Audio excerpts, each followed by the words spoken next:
No,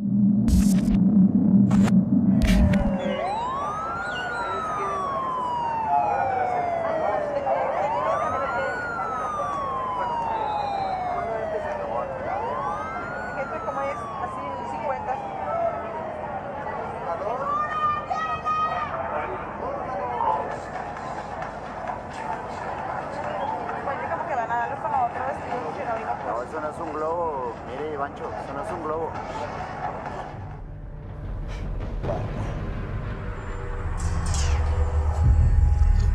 The very word secrecy is repugnant in a free and open society.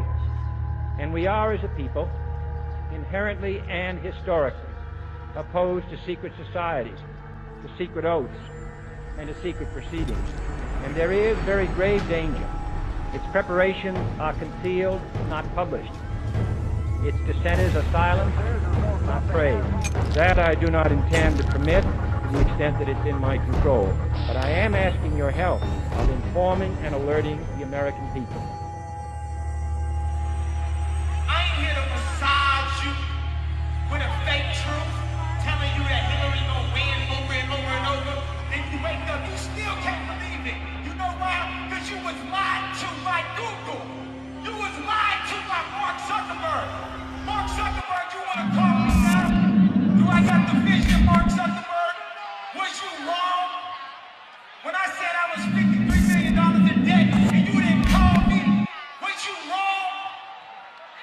You ate dinner. You asked my friend Anthony Schiller to have dinner with me. I told you about Donda.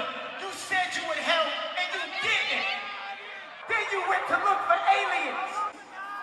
Me and Kid Cudi are aliens right here, bro.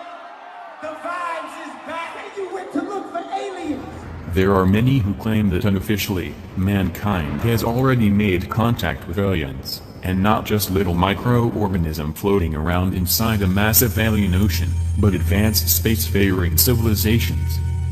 25 years ago, we didn't know that planets existed beyond our solar system. Today, we have confirmed the existence of over 3,400 exoplanets that orbit other suns. And we continue to make new discoveries.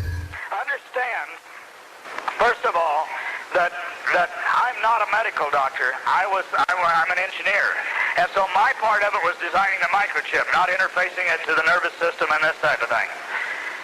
But byproducts that came from that were other microchips that began being used in places like Chino Prison. Instead of an lesion in the brain, they were using a microchip for sex offenders and child molesters. Now, folks, this was a progression of things that happened. And as it moved along, the chips became more sophisticated, and at one point they determined that we can't use a flat chip that has to be surgically implanted. This won't work.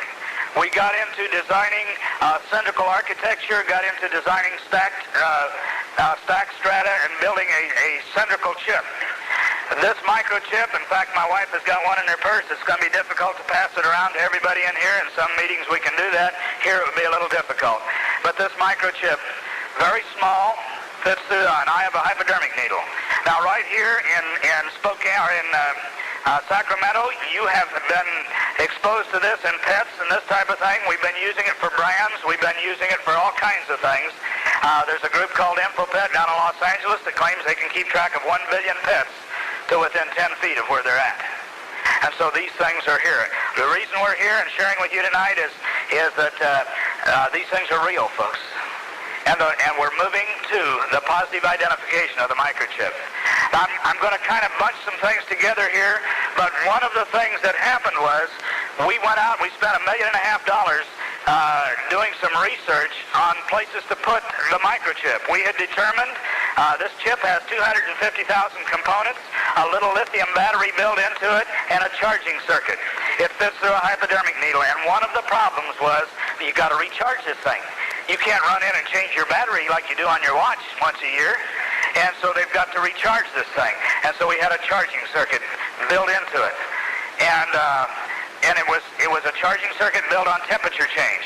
We spent $1.5 million, between 1.2 and $1.5 million, trying to determine where the places on the body were that the temperature changed the most rapidly. They could have asked any mother All they'd had to do was ask her, because the places they came up with, and I've got the reports back on it, the places they came up with were just below the hairline, on the forehead and on the back of the right hand. 2 places in the body.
Professor Thomas Zurbuchen, Associate Administrator of the Science Mission Directorate at NASA headquarters in Washington, said our civilization is on the verge of discovering evidence of alien life in the cosmos.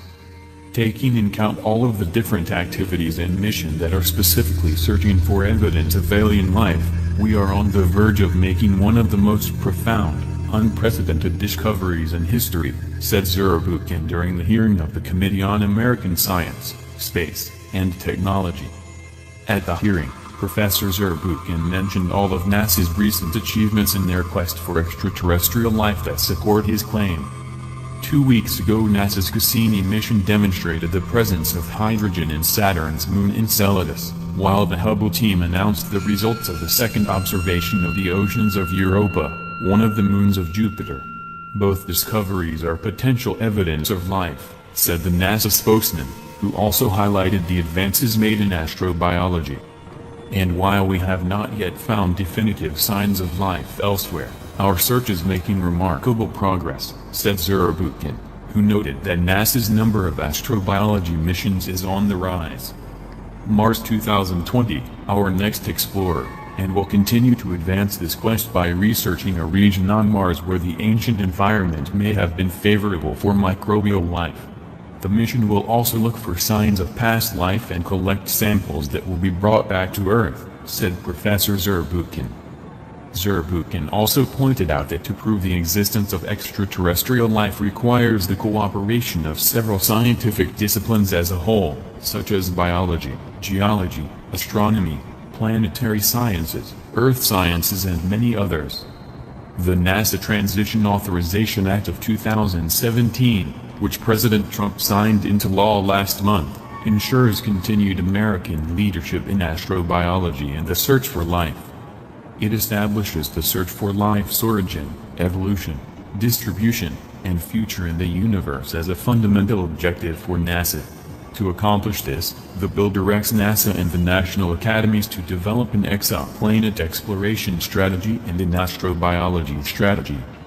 While all of this is great news for space explorations and our hopes, officially, to find alien life, there have been some seriously interesting quotes made in the past related to alien life.